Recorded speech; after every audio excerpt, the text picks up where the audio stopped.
Hi guys, James at RampantLionReviews again for you today with another beer review. For this one we are going to stick to Sweden, but once again we are heading north for this review, and we're going to revisit a brewery that I've reviewed a good couple of beers from now, and they always throw up some interesting stuff. So for this review we are going to head to Uppsala, and we're having a look at the latest release from Tempel Brygghus. So this beer is called the Prbit, and it's a 4.5% pale ale one. There was a couple of reasons that this kind of caught my eye, and this beer was released as part of the small and local assortments for October 2019. But when I was looking down the list, I just saw the name Prbit, and I saw the artwork for it, and being an astrophysicist, astrochemist by trade, I guess you could say, molecular astrophysics to be specific, this was one that just really caught my eye. I love space themes when it comes to beers, but it's also hopped with some New Zealand hops, Motueka and Citra from America of course as well. But you might watch the channel if you've been watching from way back in the early days. Back in 2015 I was in New Zealand and just fell in love with the New Zealand hops, so this was one that caught my eye for those two reasons. If you are, as a Swede, interested in New Zealand hops as well, I would recommend that you check out Nordic Kiwi Brewers from Eckerö near Stockholm. They're doing some very, very interesting stuff with the New Zealand hops as well. It's something that isn't used too widely in Europe actually, and I wish it was used a bit more. But very curious to see how this one turns out. Like I say, Tempel can throw out some very interesting beers, so hopefully this is another one, and I hope that you guys enjoy my take on this beer as well. So anyway, as is usual with my reviews then, I'll tell you a little bit about the brewery before we taste the beer. If you want to get straight to the tasting, just fast forward. All the usual links are in the description below. That's the brewery website, the link to my other reviews that I've done from Tempel Brygghus before. No doubt I'll add some more at some point in the near future. There's all the usual social media. If you want to see more beer reviews, do please consider subscribing to the channel. The whole channel of course has a geography based tagging system, so you can go into the home page and search for beer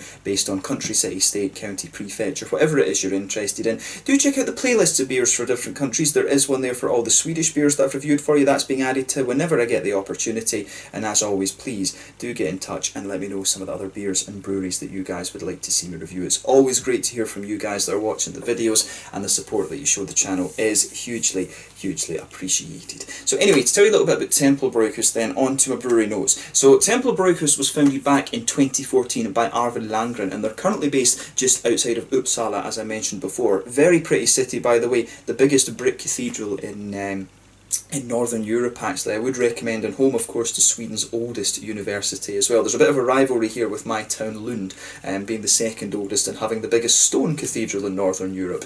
But this brewery apparently has its roots in Västerås, and Arvid was apparently a home brewer for a good number of years before starting up, but initially in the early days they shared their premises with Jackdaw before establishing their own brewery, which is about 5 kilometres outside of Uppsala centre, and this had a capacity initially of around 100,000 litres of beer per year, but this has been expanded quite significantly since then from what I understand.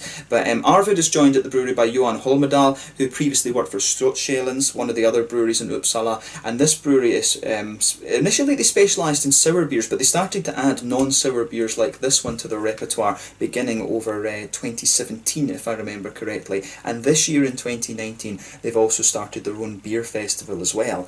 Interestingly, this was one of the first Swedish breweries that were as available kind of online throughout Scotland. Actually, I remember seeing Tempel Brygghus, and then when I moved to Sweden I actually couldn't get a hold of them right away. I was wondering when I was actually going to be able to get a hold of some of these Tempel Brygghus beers, and I think I managed to get a hold of one, and then when I was actually up in Uppsala I bought 2 different ones actually. So yeah, Tempel Brygghus, oddly enough, they were a bit easier to get in Scotland for me when I was still there than they were to get in Sweden. So kind of odd that, but Systembolaget seems to be evolving a little bit actually to help the breweries get their beers distributed a little bit more, which is always a very positive thing. But like I said, another brewery that specialised in sour beers initially, but they have evolved to do kind of some other kind of things as well. So if you get the chance to try some of these beers, I do recommend that you do. Their sour beers are pretty good, and the IPAs that they're starting to put out are getting some good reports as well. I think the was it the Yarna or Yarva it was called, the last one that I reviewed from these guys. That was a pretty nice IPA actually, so make sure you check out that one if you get the chance to, and hopefully this is another good one. But yeah, that's all you really need to know about Tempel Brygghus for the moment. If you want to learn more, of course, you can check out the brewery website, you can follow them on Facebook and Instagram to keep up to date with all the latest goings on, and if you are interested in all the different beers that they do, I'd recommend that you look at their Rate Beer and Untappd profile pages as well. But yeah, let's get on and actually have a taste of this beer then. So as I mentioned to you at the start of the video, this one is a 4.5% pale ale. It says on the back here that there is barley, wheat and oat malt in this one, and like I mentioned, it's hopped with Citra and Motueka. Citra from America, of course, we know that one for having the big mangoey and sort of tropical complex fruit notes, can be an awesome single hop that, and then Motueka from New Zealand, which used to be known as like B Sats or something like that, Belgian Sats, and I think they've kind of played around with it down in New Zealand. But it's known for having these lovely big kind of limey, lemon-limey kind of qualities, mainly lime rather than lemon to be honest. But beautiful artwork on this one, as I said. There you can see the Tempel Brygghus symbol on this one. It's a little bit black metal, a little bit kind of Illuminati almost. I don't know if Arvid is actually a metalhead like me. I'm into my folk metal though, not so much the black metal. But yeah, nicely presented this one, and we'll open it up and see how we get on. So yeah, let's get it out and get on with the tasting then. A 440ml can for this, and I'll say when you open this up, straight away those limey notes come out at you right away. The Motueka really wanting to get out of this one. Like I said, you know, New Zealand hops they're beautiful actually. There's a few breweries back in Scotland use them, such as Fallon Brewing, for example, they're kind of local to me, one of the nearer breweries, and they're beautiful, but I think one of the problems is that they are just you know, they're just quite difficult to transport and keep fresh and things. I think you can like cryo freeze them and stuff like that, but it must just be the cost of transporting them as well. We'll let this settle a little bit because the head is going to be a bit crazy otherwise. But as you can see with this one, it's poured a lovely bright yellowy colour. This one's almost just like kind of mango juice, or pineapple, not quite pineapple juice, a bit brighter than that, more like mango juice or something like that. It looks kind of as you would expect for a typical kind of New England IPA. If I put my fingers behind the glass there, you can see there is not really any transparency to this one. This is completely hazy, massive white, yeah, more creamy coloured head on this one actually. Well, hopefully the beer has canned down a bit. We'll try and pour a little bit more later on, but one or two big bubbles sticking towards the side of the glass. Not so many visible going up towards the bottom of the head there, which is kind of interesting. But yeah, the carbonation I guess must all be coming out on the head of this one. I don't think I would have shaken this about or anything like that. It's maybe just not being transported all that well down from Uppsala, but we'll put a little bit more in and we'll take a closer look at the aroma before we actually have a look at the beer then. So as you can see, it looks, you know, nothing overly surprising about this beer. I think it's fair to describe this one as a New Zealand pale ale, because it's got some New Zealand hops in it. But just, yeah, basically just a New England pale ale, this one, 4.5%. So let's look at the aroma and just see how we get on with this. Yeah, I think, you know, to be honest, I think the lemon limey qualities to this beer are really dominating the aroma. Straight away it's that big limey quality that you expect of Motueka. The other thing that's interesting about Citra is depending on what malts and stuff that you mix it with, it is mainly a mango tropical fruit hop that rather than anything else, but depending on what malts and stuff you have in your beer, you really can you can really get some lemon limey sort of complexities to it as well, and I wonder if that's kind of contributing to the really kind of big sort of citrusy quality that this beer has. But yeah, lots of limes. Kind of the limes come across as being quite juicy, to be honest with you, but there is a bit of a lemony sharpness to this beer as well. You can definitely pick up some of the juicy mango-y elements from the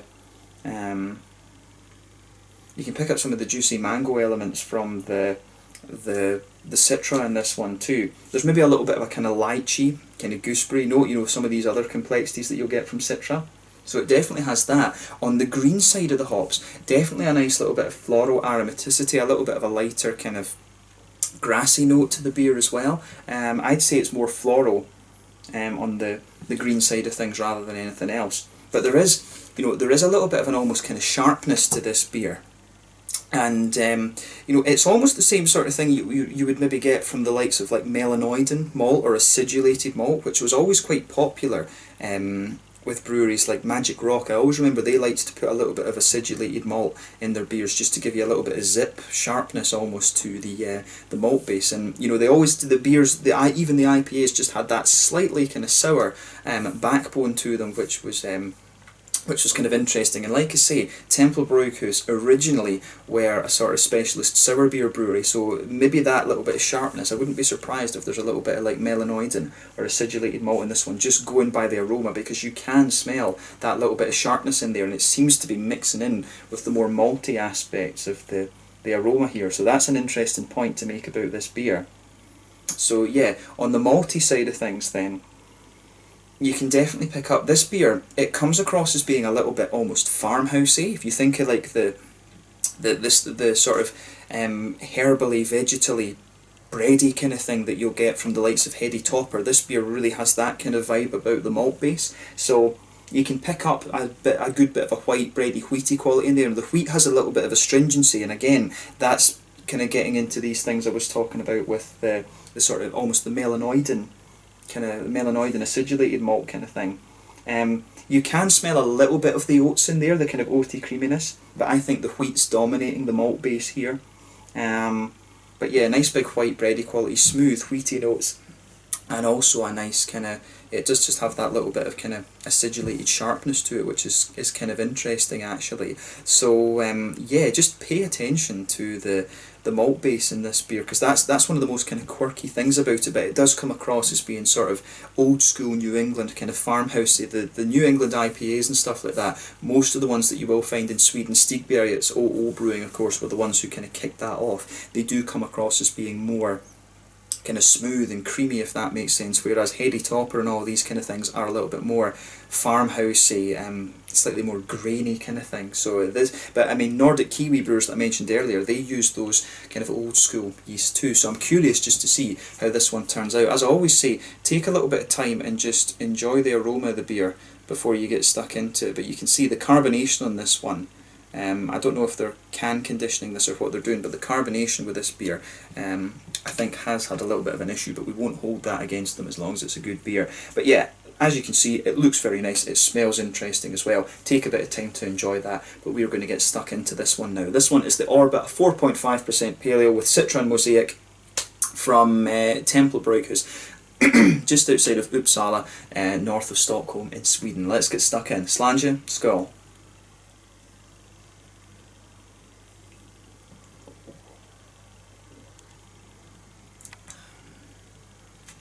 Yeah, that's pretty nice actually. I mean, it's one of these ones where you'll drink it, doesn't do anything surprising for the style, but it's just well done. And I'm saying that about a lot of these New England sort of paleo IPA type beers these days. And I mean, this style, it's become very, very popular. And you know, there's not really anything, you know, there's not really many new styles, I think, kind of popping out just now. There was a bit of a fascination with like Brut IPAs and Kvike IPAs. I think that's maybe still to take hold a little bit. There's still very much a kind of New England movement in Sweden. So, you know, when you try some of these beers, you're like, oh, that's a really, really nice example. And it's well done. It's not a bit, and a lot of them are, you know, very well crafted, but they're not doing, you know, they're not doing anything unexpected, and that's the kind of same with this one actually. It's a nice, you know, kind of solid New England pale ale. This, I wouldn't hesitate to drink it again, I'll say that straight away.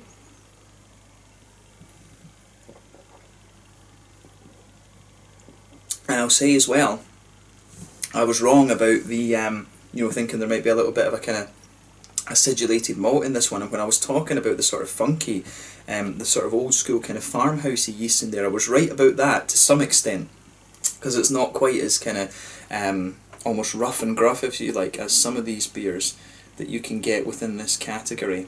There really is something crazy about the carbonation to this one as well actually. I'm just wanting to get it, because obviously when you have a New England IPA, a lot of the oaty quality, a lot of the kind of the sort of sediment and particles, it will just go down a little bit. So you want your beer to have a when you're doing a review like this, you want your beer to have a kind of proper amount of all the kind of good stuff, all the actual hazy stuff that you'll get in this style of beer. But this is nice, so have a go at it. If you like this style, you will quite enjoy this one. But let's try and break the flavour down a little bit more.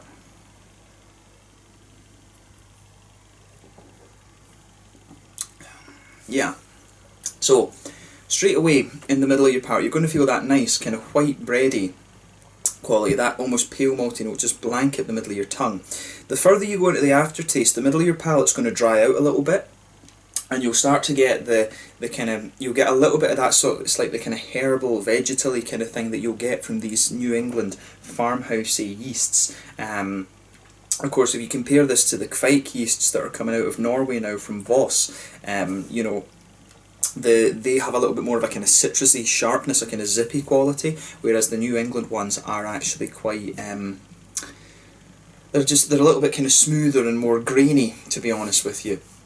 And you get that vibe out of this beer. The oaty creaminess, there is a little bit of it, and you'll get that in the middle of the palate too, but it's quite kind of suppressed almost a little bit. I think the yeast really, the yeast and the sort of pale malty wheaty base that this beer has is what's dominating the malty side of things. There's maybe a teeny little bit of a biscuity note in the middle of the palate, but you know, overall it's a really, it's quite interesting how this beer goes together actually.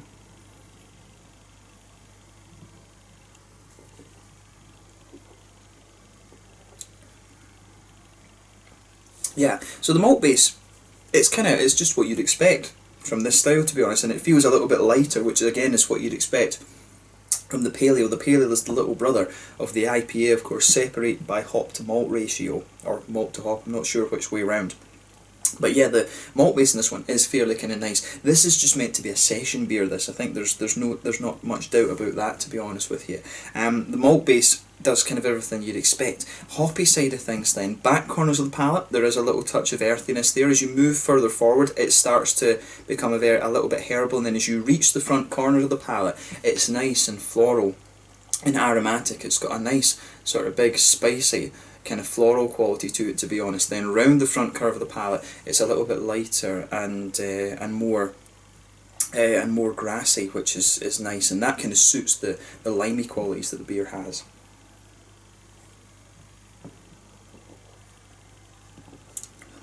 But yeah, as I always say, behind the front curve of the palate, that's where you get that nice oily bubble, where the juicy fruity esters start to push their way out of the beer. And if you know these two hops that are in here, again, it's not overly surprising. It's interesting how it blends together though. So if you go towards the back of that bubble, that oily bubble, you might get just a little hint of grapefruit there. You can sometimes get that from Citra, depending on what you mix it with. As you come further forward though, it evolves to be a little bit more mangoey, and then pushing further forward from that, you start to get the nice kind of limey qualities, and then the further into the aftertaste you go, just behind the very front edge of your tongue, you'll start to get some of these complexities that you'd expect from Citra. It's a little bit lychee and almost a little touch kind of gooseberry-like as well, but mainly it's mango and lime, I think, that's coming out of the flavour of this beer. But overall, I mean, it's a nice, light, kind of smooth drinking pale ale, this one. I mean, it's not going to blow the head off you in terms of juiciness or bitterness and things like that. It is just kind of a fairly solid sessionable beer, this, and I think that's what they were going for. I mean, the pale ales, if you really want to go all out, you're either going to go for like a double IPA or you know, just a regular kind of IPA. You're not going to brew a pale ale. I think this is just intended as a nice sort of sessionable beer, and they've pulled it off pretty damn nicely. You can't really fault them for that at all. So thumbs up to Tempel Brygghus for this one. It's cool to see them, as I say, having a go at some sort of non-sour beers as well, because the sour beers were always good, but it's interesting to see them having a go at something else. I'd be curious to see them have a go at like a stout or something like this too, and even a more West Coast type IPA, something like that would be interesting to see from these guys as well. But yeah, nice, nice pale ale, this one. If you like the Nordic Kiwi beers, I think this one's quite similar, I think, to compared to what they're doing. So if you like the Nordic Kiwi beers, this one is one that you are going to enjoy, and likewise if you like this one, you will like Nordic Kiwi beers. It's kind of similar to that. If you like the sort of old school New England thing with that more kind of rustic, I guess you could say, that more rustic New England yeasty quality, this is one that is going to suit you quite well actually. In terms of the mouthfeel then,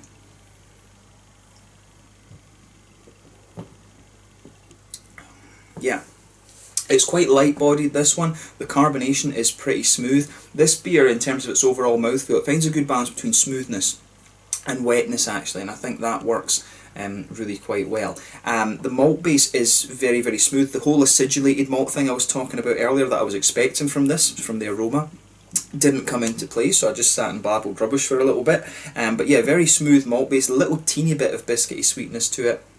In terms of hoppy bitterness, I think you're looking maybe, I think you'd be lucky to get 25 IBUs out of this, to be honest. It does have a little bit of a floral aromaticity to it, and on the fruity side of things, it's quite, it has a little bit of juiciness, but mainly it's a kind of dry fruity quality out of this one, which is kind of interesting from the Motueka hop, which is a nice one. I really like the Motueka actually. If you mix that with Equinaut, I think you'd be really on to a very nice kind of limey quality. It might be interesting to brew a Pils with Motueka and with Equinaut actually. That could be very interesting. But yeah, a nice solid pale ale, this one from Tempel Brygghus, and I'm definitely going to keep an eye out for the other beers that these guys release over the next little while. So yeah, let's just leave it at that for this one. The Prbit 4.5% pale ale from Tempel Brygghus, just outside of Uppsala. If you like Nordic Kiwi beers, you will enjoy this one. If you like the more kind of rusticy New England IPAs, you are going to enjoy this one as well. But an interesting beer, and I'm glad I was able to review it, so I hope that you guys